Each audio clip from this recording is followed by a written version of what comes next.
একটা রাষ্ট্রের প্রচুর পরিমাণ ক্ষমতা থাকে, সেই রাষ্ট্রের সক্ষমতা থাকে দুর্নীতি দমন থেকে শুরু করে সমস্ত কিছু নিয়ন্ত্রণে আনার। কিন্তু তারপরও হচ্ছে যে এই সরকার এখন পর্যন্ত সেভাবে সক্ষমতাটা অর্জন করতে পারেনি বা হচ্ছে বারবার ব্যর্থ হচ্ছে। সেই ব্যর্থতার কারণগুলো একটা উদাহরণ দেই। র‍্যাব ১২ যখন হচ্ছে জুলাইয়ের যে গণহত্যাটা হয়েছিল, র‍্যাব ১২-র অতিরিক্ত ডিআইজি, উনি অধিনায়ক হিসেবে ছিল, নাম হচ্ছে যে মারুফ হোসেন।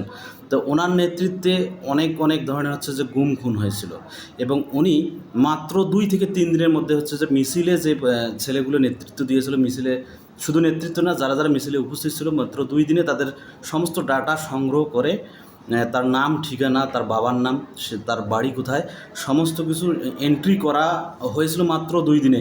এই ২ দিনে হচ্ছে যে সবাইকে খুঁজে খুঁজে বের করে গুম করা হয়েছিল, গ্রেপ্তার করা হয়েছিল মাত্র ২ দিনে। সেই ইউনিটের আসলে সক্ষমতাটা কত বড় পর্যায়ের! মাত্র ২ দিনে যদি